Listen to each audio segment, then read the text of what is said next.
ಸೀತಾ ಒಳ್ಳೆ ಹುಡುಗಿ ಅನ್ನಿಸ್ತಾಳಲ್ವಾ ಅಕ್ಕ? ಅವಳಿಗೊಂದು ಮಗು ಇದೆ ಅಂತ ಅನ್ಸೋದೇ ಇಲ್ಲ ಅಲ್ವಾ? ತುಂಬಾ ಮುದ್ದಾಗಿದ್ದಾಳೆ ಅಕ್ಕ. ಮಾವಯ್ಯ ಇಷ್ಟು ವರ್ಷ ಕಾದಿದ್ದಕ್ಕೂ ಈ ಮನೆಗೆ ಒಳ್ಳೆ ಸೊಸೆನೆ ಬರ್ತಾ ಇದ್ದಾಳೆ ಅಲ್ವಾ ಅಕ್ಕ?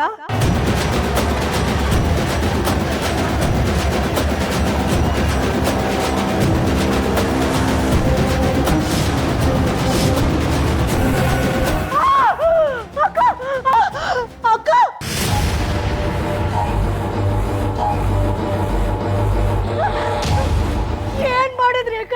Hey! Out! Get out!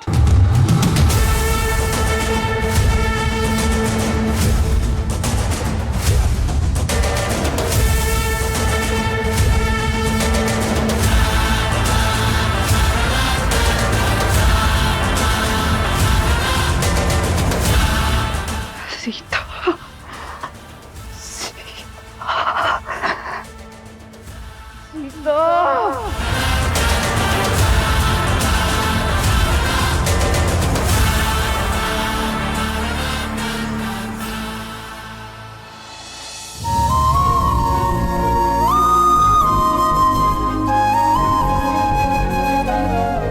Ramu ಅವ್ರಿಗೂ ಸ್ವಲ್ಪ ತಿಂಡಿ ಇದರಲ್ಲೇ ಹಾಕೊಳ್ಳೋಣ.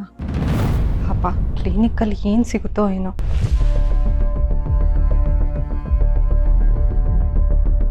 ಅಯ್ಯೋ ಅಂಜು, ಎಲ್ಲ ಬಾಕ್ಸಲ್ಲೂ ರೈಸ್ ತುಂಬ್ಕೋತಾ ಇದೀಯಾ? ಪಲ್ಯ ಇದೆ. ಪಲ್ಯ ಬೇಡ ಅತ್ತೆ, ರೈಸ್ ಸಾಕು. ಸರಿ ಸರಿ. ಏನಂಜು, ಅಮ್ಮ ಮಾಡೋ ಟೊಮೆಟೊ ಬದಕ್ಕೆ ನೀನು ಫ್ಯಾನ್ ಆಗ್ಬಿಟ್ಟಿದ್ಯಾ ಅನ್ಸುತ್ತೆ. ಅತ್ತೆ ಮಾಡೋ ಎಲ್ಲ ಅಡುಗೆನೂ ಚೆನ್ನಾಗಿರುತ್ತೆ. I agree. ಅಮ್ಮನ ಥರ ಮಾತು, ಅವ್ರ ಲಕ್ಷಣ ಎಲ್ಲ ಬಂದಿದೆ. ಅವ್ರು ಮಾರೋ ಅಡುಗೆ ಸ್ವಲ್ಪ ಟೇಸ್ಟ್ ನನಗೂ ಬಂದಿದ್ದಿದ್ರೆ ನಾನು ನಳಮಹಾರಾಣಿ ಥರ ಅಡುಗೆ ಮಾಡಿ ಮಾಡಿ ಹಾಕ್ತಿದ್ದೆ. ಅಂಜು, ನೀನು ಕ್ಲಿನಿಕ್ಕಿಂದ ಬರೋದು ತುಂಬ ತಡ ಆಗತ್ತೆ. ಇನ್ನೊಂದು ಬಾಕ್ಸ್ಗೆ ರೈಸ್ ತುಂಬಿಕೊಡ್ಲಾ? ಬೇಡ ಅತ್ತೆ, ಸಾಕು. ಹಾಂ. ಅಂಜು, ನಿಂಗೆ ರುದ್ರ ಪ್ರತಾಪ್ ಅನ್ನೋರು ಯಾರಾದರೂ ಗೊತ್ತಾ? ರುದ್ರ ಪ್ರತಾಪ ಇಲ್ವಲ್ಲ, ಯಾಕತ್ತೆ? ಆ್ಯಕ್ಚುಲಿ ಸಿಹಿ ನಿನ್ನ ಫೋನಲ್ಲಿ ಅವ್ರ ಫೋಟೋ ನೋಡಿದೆ ಅಂತ ಹೇಳಿದ್ಲು. So I'm just confirming. ಯಾರವರು? Is extremely dangerous. ಕತೆ ತುಂಬ ದೊಡ್ಡದಿದೆ ಬಿಡು, ನೆಕ್ಸ್ಟ್ ಟೈಮ್ ಹೇಳ್ತೀನಿ. ಬಟ್ ಐ ಯು ಶ್ಯೂರ್ ನಿನ್ನ ಕ್ಲಿನಿಕ್ಗೆ ಟ್ರೀಟ್ಮೆಂಟ್ ಅದು ಇದು ಅಂತ ಕಳ್ಳ ಬಂದಿಲ್ಲ ತಾನೆ? ರುದ್ರ ಪ್ರತಾಪ್ ಅಂದರೆ ಅಷ್ಟೊಂದು ಕೆಟ್ಟವರಾ? ನಾನು ಇದೇ ಮೊದಲನೇ ಬಾರಿ ಅವ್ರ ಹೆಸರನ್ನು ಕೇಳ್ತಿರೋದು. Okay good. ನಿಂಗೆ ಹೆಸರು ಯಾರು ಗೊತ್ತಿಲ್ಲ ಅಂದರೆ ಅದಕ್ಕಿಂತ ಸಮಾಧಾನದ ವಿಷಯ ನಂಗೆ ಬೇರೊಂದಿಲ್ಲ ನೋಡು.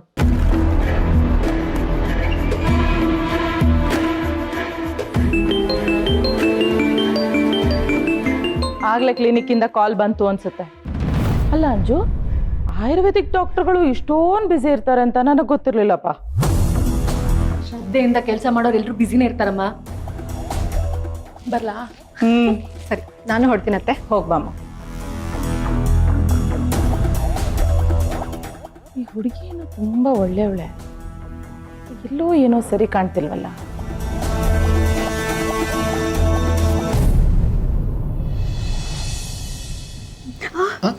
ಮೆಲ್ಲ ಮೆಲ್ಲ ಮೆಲ್ಲ ಮೆಲ್ಲ ಮೆಲ್ಲ ಮೆಲ್ಲ ಹುಷಾರಾಗಿರ್ಬೇಕಲ್ವಾ? ಹೆಂಗಾಯ್ತು ಇದೆಲ್ಲ?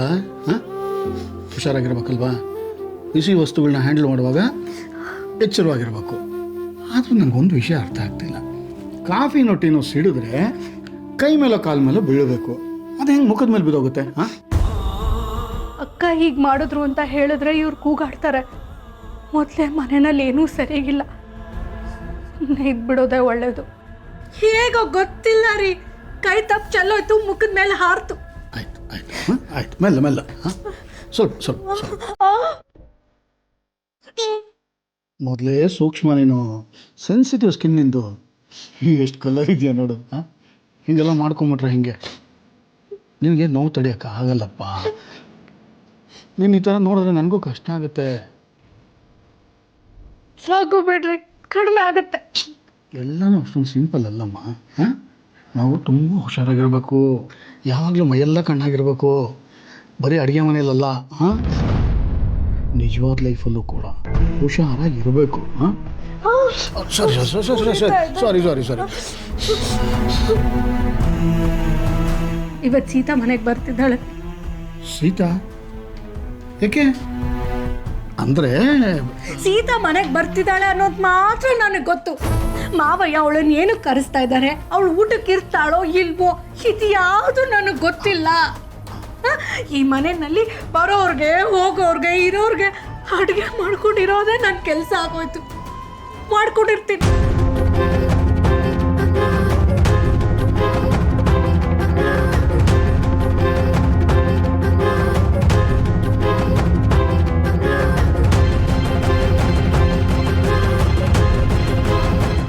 ಸೀತೆ ಬರ್ತಿದ್ದಾಳೆ.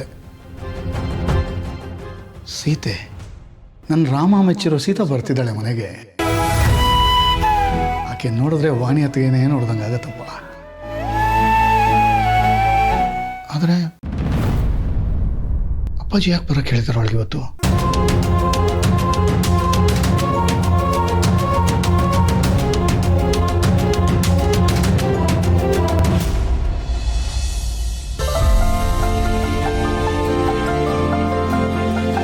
ಅಂಜು ಬಾ, ನಿನ್ನೂ ಕ್ಲಿನಿಕ್ ಹತ್ರ ಡ್ರಾಪ್ ಮಾಡಿ ಹೋಗ್ತೀನಿ. ಬೇಡ ಅಣ್ಣ, ಸುಮ್ಮನೆ ನೀನು ಸುತ್ತ ಹೊಡೆಯೋದಾಗತ್ತೆ. ಹೇಗಿದ್ರು ಮೆಟ್ರೋ ಸ್ಟೇಷನ್ ಹತ್ರದಲ್ಲೇ ಇದೆ, ನಾನು ಮೆಟ್ರೋದಲ್ಲೇ ಹೋಗ್ತೀನಿ, ಬೇಗ ರೀಚ್ ಆಗ್ಬೋದು. ಬಾರ ಸುಬ್ಬಿ, ಡ್ರಾಪ್ ಮಾಡಿ ಹೋಗ್ತೀವಿ. ಪರವಾಗಿಲ್ಲ ಅದಕ್ಕೆ, ಯಾಕೆ ಹೇಳು? ಆಮೇಲೆ ಅದಕ್ಕೆ ಬಂದ್ಮೇಲೆ ತಂಗಿ ನಡ್ಕೊಂಡು ಹೋಗೋವಾಗ ಮಾಡಿದ್ಲು ಅಂತ ನನ್ನ ಗಂಡನ ಊರೆಲ್ಲ ಆಡ್ಕೋತಾರೆ. ಯಾಕೆ ಬೇಕು ಹೇಳು? ಬಾ, ನಾನು ಡ್ರಾಪ್ ಮಾಡಿ ಹೋಗ್ತೀವಿ. ಆಗ ಆಡ್ಕೊಳಕ್ ಚಾನ್ಸೇ ಇಲ್ಲ. ಯಾವಾಗ ನೋಡಿದ್ರು ನಡೆಯೋದು ಒಳ್ಳೇದು, ಆಟೋ ಸುಲಭ, ಮೆಟ್ರೋ ಚೀಪು ಅನ್ಕೊಂಡು ಯಾವತ್ತೂ ನನ್ನ ಕಾರ್ ಹತ್ತೇ ಇಲ್ಲ ಇವಳು. ಬೆಳಗಿನ ಜಾವ ಬಿಸಿಲಲ್ಲಿ ನಡೆದ್ರೆ ಆರೋಗ್ಯಕ್ಕೆ ಒಳ್ಳೇದು, ಅದಕ್ಕೆ ನಾನು ಇಟ್ಕೊಂಡೇ ಹೊರಡ್ತೀನಿ. ಆಯ್ತಾಯ್ತಾಯ್ತಾಯ್ತು ಅಂಜಲಿ ಮಾತೆಯವರೇ, ದಯವಿಟ್ಟು ನಿಮ್ಮ ಭಾಷಣ ನಿಲ್ಲಿಸಿ. ತಡ್ಕೊಳ್ಳೋಷ್ಟು ಶಕ್ತಿ ನಮ್ಮಲ್ಲಿಲ್ಲ.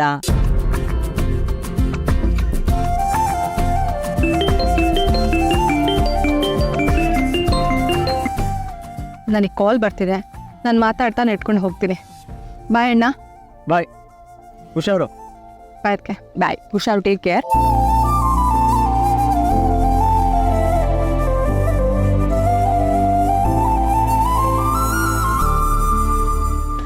ಅಶೋಕ್, ಅಂಜು ಹತ್ರ ಲಾಯರ್ ಬಗ್ಗೆ ಮಾತಾಡ್ದೆ. ಅವಳು ರುದ್ರಪ್ರತಾಪ್ ಅನ್ನೋ ಹೆಸರು ಯಾರು ಗೊತ್ತಿಲ್ಲ ಅಂತ ಹೇಳಿದ್ಲು.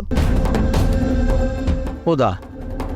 ಮತ್ತೆ ಸಿಹಿ ಹೆಂಗೆ ಅಂಜು ಫೋನಲ್ಲಿ ರುದ್ರಪ್ರತಾಪ್ ಫೋಟೋ ನೋಡಿದ್ಲು? ಅದೇ ನನಗೂ ಗೊತ್ತಾಗ್ತಿಲ್ಲ. ಮೋಸ್ಟ್ಲಿ ಯಾರ್ದೋ ಫೋಟೋ ನೋಡಿ ರುದ್ರಪ್ರತಾಪ್ ಫೋಟೋ ಅಂತ ಅಂದ್ಕೊಂಡಿರ್ತಾಳೋ ಏನೋ. ನಾನು ಸಿಹಿ ಹತ್ರ ಇನ್ನೊಂದ್ಸಲ ಮಾತಾಡಿದ್ದನ್ನು ಕನ್ಫರ್ಮ್ ಮಾಡ್ಕೊತೀನಿ. ಆಲ್ಸೋ ಅವಳು RP ಅಂತ ಹೆಸರು ಮೆನ್ಷನ್ ಮಾಡಲಿಲ್ಲ. ಯಾರೋ ಬ್ಯಾಡ್ ಅಂಕಲ್ನ ನೋಡಿದೆ ಅಂತ ಹೇಳಿದ್ಲು. ಯಾರನ್ನು ನೋಡಿ ಅದೇನು ಅನ್ನಿಸ್ತು ಏನು ಗೊತ್ತು ಹೇಳಿ. ನಾ ಮಾತಾಡ್ತೀನಿ, ಹೊಡೋಣ.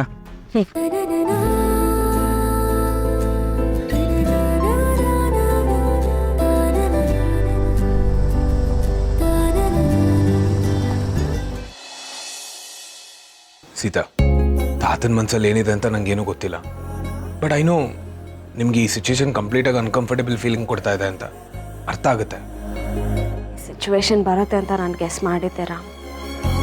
ತಾತನ ಮನಸ್ಸಲ್ಲಿ ತುಂಬ ಪ್ರಶ್ನೆಗಳಿರುತ್ತೆ, ಅದೇನು ಅಂತಲೂ ನನಗೆ ಗೊತ್ತು. ದೊಡ್ಡವರು ತುಂಬ ಹೊತ್ತು ಕಾಯಿಸೋದು ಬೇಡ, ಹೆಲ್ತ್ ಸರಿ ಇಲ್ಲ. ನಾನು ಹೋಗಿ ಮಾತಾಡ್ತೀನಿ. ಸೀತಾ,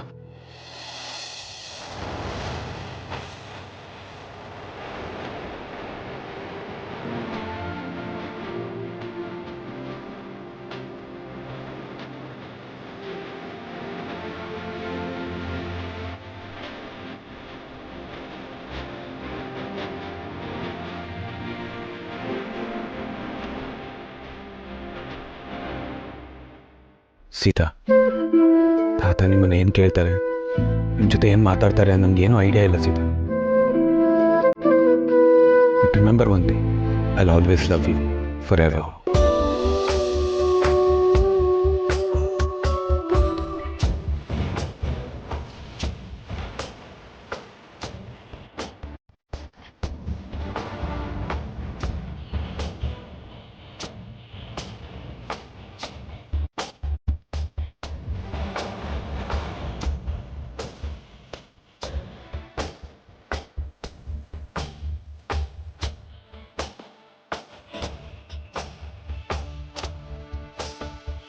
ಯಾವುದೇ ದಾರಿ ಯಾವುದೇ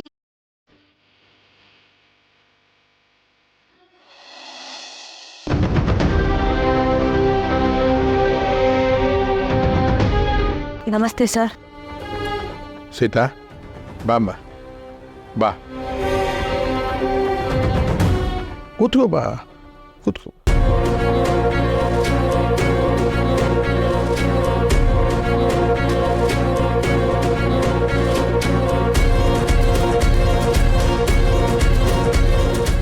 ಈಗ ಆರೋಗ್ಯ ಹೇಗಿದೆ ಸರ್?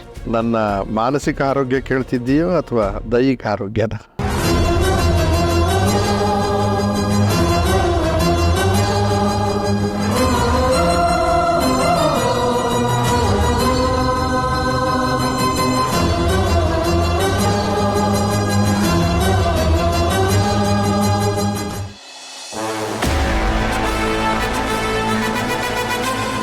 ನಿನ್ನ ಪಾಪದ ಕೂಡ ತುಂಬ್ತಾ ಇದೆ. ಆ ಪಾಪಗಳನ್ನೆಲ್ಲ ತೊಳೆಯೋಕೆ ನನ್ನ ಸೊಸೆ ಬರ್ತಾ ಇದ್ದಾಳೆ. ನಿನ್ನ ನಿಜವಾದ ಮುಖನ ಮನೆಯವ್ರಿಗೆ ತೋರಿಸ್ತಾಳೆ. ನನ್ನ ಮಗ ರಾಮನ್ನ ನಿನ್ನಿಂದ ಕಾಪಾಡ್ತಾಳೆ. ಒಂದು ಸಣ್ಣ ಕನಸು ನನ್ನನ್ನು ಇಷ್ಟೊಂದು ಡಿಸ್ಟರ್ಬ್ ಮಾಡ್ತಿದ್ಯಲ್ಲ. ಬದುಕಿರೋರಿಗೆ ಕೇರ್ ಮಾಡೋಳಲ್ಲ, ಸತ್ತವಳು ಕನಸಲ್ಲಿ ಬಂದು ಹೇಳಿದ ಮಾತು ಇಷ್ಟೊಂದು ಕಾಡ್ತಿದ್ಯಲ್ಲ.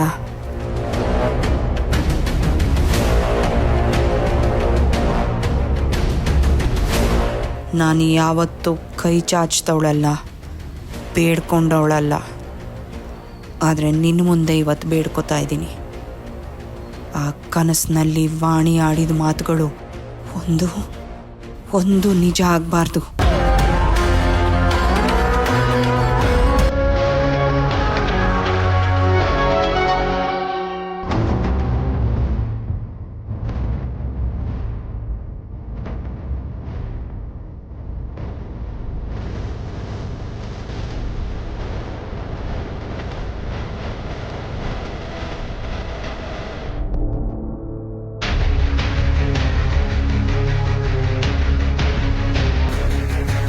ರಾಮ್, ಜ್ಯೂಸ್.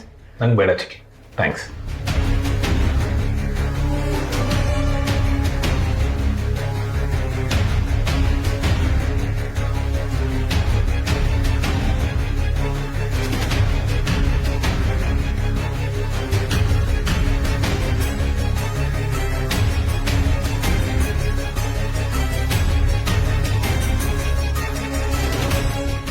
ಯಾಕೆ ಚಿಕ್ಕಿ, ಏನಾಯಿತು?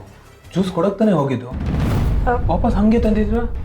ಇಲ್ಲ ರಾಮ್, ಅಕ್ಕನಿಗೆ ಯಾಕೋ ಹುಷಾರಿಲ್ಲ ಅನ್ಸುತ್ತೆ. ಚಿಕ್ಕಿಗ ಏನಾಯ್ತು? ಯಾಕೋ ಬೆಳಗ್ಗೆಯಿಂದ ಟೆನ್ಷನಲ್ಲಿದ್ರು. ಟೆನ್ಷನ್?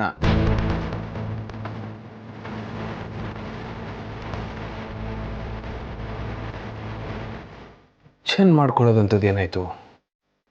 ಏನೋ ಅಪ್ಸೆಟ್ ಆದಂಗೆ ಇದ್ರು ರಾಮ್. ಏನು ಅಂತ ಗೊತ್ತಿಲ್ಲ. ಓಕೆ, ಜ್ಯೂಸ್ ಕೊಡಿ ಇಲ್ಲಿ ಚಿಕ್ಕಿ, ನಾನು ಕೊಡ್ತೀನಿ ಚಿಕ್ಕಿಗೆ.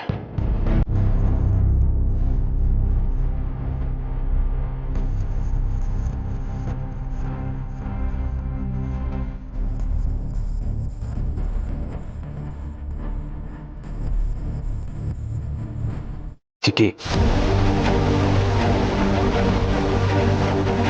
ನಾನು ಸೀತಾ ಒಂದಾಗ್ಲಿ ಅಂತ ದೇವ್ರ ಹತ್ರ ಕೇಳ್ಕೊತಿದ್ರ?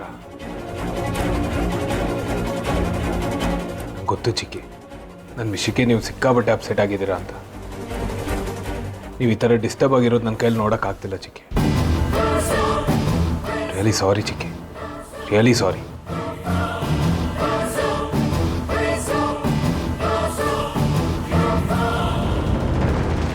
ಹೇಗೆ ತಲೆ ಕೆಡಿಸ್ಕೊಳ್ದೆ ಇರಲಿ? ನನಗೆ ನೀನು ಬೇರೆ ಅಲ್ಲ, ಅನಿ ಬೇರೆ ಅಲ್ಲ ಅಪ್ಪು. ನಂಗೆ ಗೊತ್ತು ಚಿಕ್ಕಿ, ತಾತ ನಮ್ಮ ಪ್ರೀತಿನ ಅರ್ಥ ಮಾಡ್ಕೋತಾರೆ, ಎಲ್ಲ ಸರಿ ಹೋಗ್ಬೋದು ಅಂತ.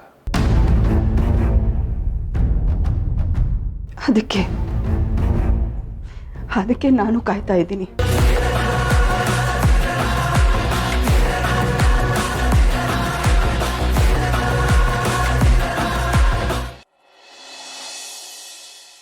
ಕ್ಷಮಿಸಿ ಸರ್, ಇಷ್ಟು ದೊಡ್ಡ ವಿಷಯ ನಿಮ್ಮಿಂದ ಮುಚ್ಚಿಟ್ಟಿದ್ದಕ್ಕೆ ನನಗೆ ಬೇಜಾರಾಗಿದೆ.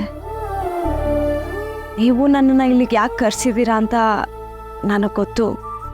ನೀವೇನು ಪ್ರಶ್ನೆ ಮಾಡ್ಬೋದು ಅಂತಲೂ ನಾನು ಯೋಚನೆ ಮಾಡಿದ್ದೀನಿ. ಪ್ರಶ್ನೆ ನನಗೇನು ಹೊಸ್ತಲ್ಲ ಸರ್. ಸಿಹಿನೇ ನನಗೆ ಪ್ರಪಂಚ. ಅವಳು ನನ್ನ ಮಗಳು ಅಂತ ಎಲ್ಲರ ಹತ್ರ ಹೇಳ್ಕೊಳಕ್ಕೆ ನನಗೆ ಯಾವ ಮುಜುಗರನೂ ಇಲ್ಲ, ಸಂಕೋಚನೂ ಇಲ್ಲ. ಈಗ ನೀವು ಕೇಳಬೇಕು ಅಂತಿರೋ ಪ್ರಶ್ನೆ ಸಿಹಿ ಅಪ್ಪ ಎಲ್ಲಿ ಅಂತ ಕೇಳಕ್ಕೆ ಕರ್ಸಿದ್ರ?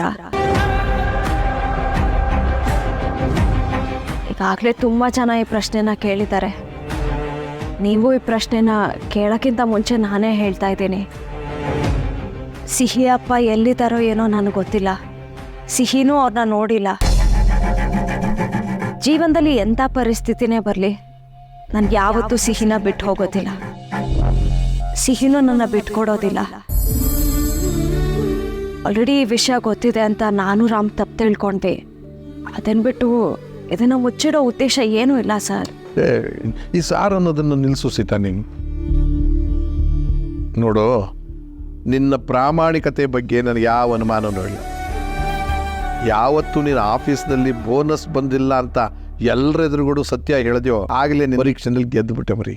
ಈಗ ನಿನ್ನ ಮಗಳ ಪ್ರಶ್ನೆಗೆ ಬರೋಣ. ನಾನು ಕೇಳ್ತೀನಿ ಅಂತ ನೀನು ಅಂದ್ಕೊಂಡಿದ್ದೀಯಲ್ಲ, ಅವು ಯಾವ ಪ್ರಶ್ನೆಗಳು ನನ್ನ ಪ್ರಶ್ನೆ ಅಲ್ಲ. ಒಂದು ಹೆಣ್ಣು ತನ್ನ ಜೀವನದ ಬಗ್ಗೆ ಯಾರಿಗೂ ವಿವರಣೆ ಕೊಡಬೇಕಾದಿಲ್ಲ ಅನ್ನೋ ಮನೋಸ್ಥಿತಿ ಇದೆಯಲ್ಲ, ಅದನ್ನು ನಾನು ಗೌರವಿಸ್ತೀನಿ. ನಿನ್ನ ಜೀವನದ ಬಗ್ಗೆ ಹೇಳೋದು ಬಿಡೋದು ನಿನ್ನಿಷ್ಟ. ಆದರೆ ನನ್ನ ಮೊಮ್ಮಗನ ಭವಿಷ್ಯ ನನಗೆ ಮುಖ್ಯ ಅಲ್ವಾ? ಅದಕ್ಕೆ ಕೇಳ್ತಾ ಇದ್ದೀನಿ. ನೀನು ಒಂದು ಮಗು ಇದೆ ಅಂದಮೇಲೆ ಆ ಮಗುಗೆ ಒಂದು ಅಪ್ಪ ಇರಲೇಬೇಕು. ಅದು ನಿಸರ್ಗ ಸತ್ಯ. ಅದು ನನ್ನ ಪ್ರಶ್ನೆ, ಅವರು ಬದುಕಿದಾರಾ?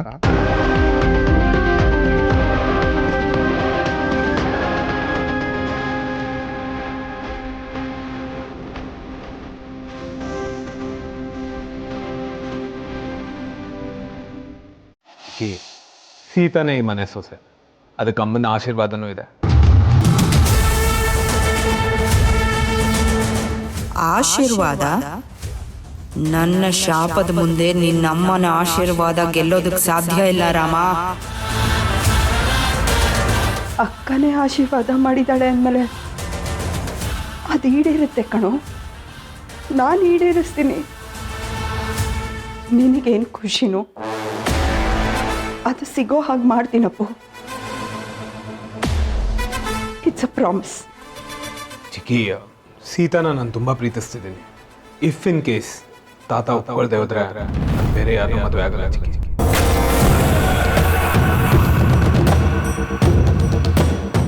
ಈ ಪ್ರಾಪರ್ಟಿ, ಆಸ್ತಿ ಇದೆಲ್ಲ ನೀವೇ ನೋಡ್ಕೊಳ್ಬೇಕಾಗುತ್ತೆ ಚಿಕ್ಕಿ. ಇದು ಯಾವುದು ನಂಗೆ ಬೇಡ.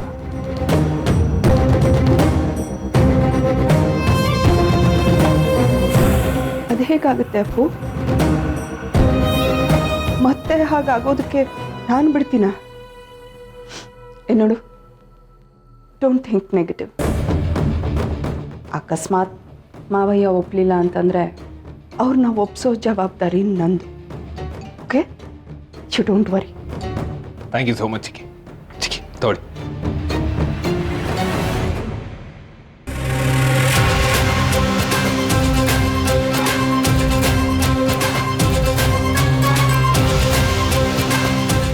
ನೀನೇನೋ ಬೇಡ ಅಂತಿದ್ಯಾ, ಆದರೆ ನಿನ್ನಮ್ಮ ಆಸ್ತಿನ ನೀನು ಯಾರಿಗೂ ಕೊಡೋ ಹಾಗಿಲ್ಲ ಅಂತ ಹಾಳಾದ ವಿಲ್ಲಲ್ಲಿ ಬರ್ದಿದ್ದಾಳಲ್ಲ.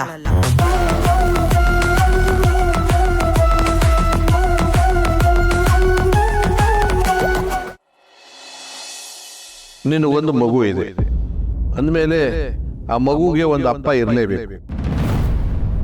ಅವರು ಬದುಕಿದಾರಾ? ಗೊತ್ತಿಲ್ಲ. ಅವ್ರು ಬದುಕಿದಾರೋ ಇಲ್ವೋ, ಎಲ್ಲಿದ್ದಾರೋ ಏನೋ ಗೊತ್ತಿಲ್ಲ ನನಗೆ.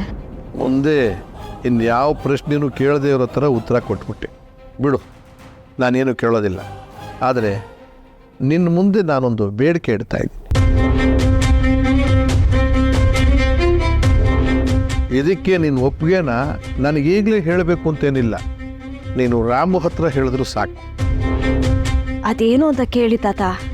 ನಿನ್ನ ಮಗಳು ಸಿಹಿ ತುಂಬ ಮುದ್ದಾದ ಮಗು, ಚೂಟಿ. ಅವಳ ಮಾತು, ಮುಗ್ಧತೆ, ಜಾಣ್ಮೆನ ಯಾವ ಮನುಷ್ಯನೂ ಒಪ್ಕೊಳ್ಳದೆ ಇರೋದಕ್ಕೆ ಸಾಧ್ಯನೇ ಇಲ್ಲ. ಅವಳನ್ನ ನಾನು ನನ್ನ ಮನೆ ಮಗುವಾಗಿ ಒಪ್ಕೋತೀನಿ.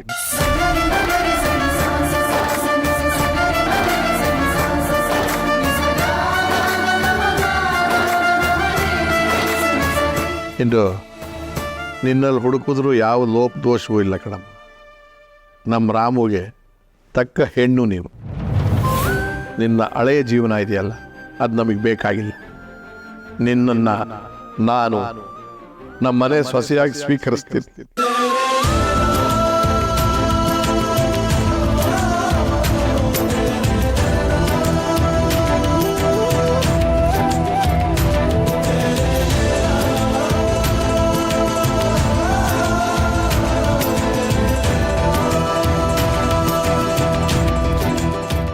ತಾತ ನನ್ನ ಮನಸಾರೆ ಈ ಮಾತನ್ನು ಹೇಳ್ತಾ ಇದ್ದೀನಿ.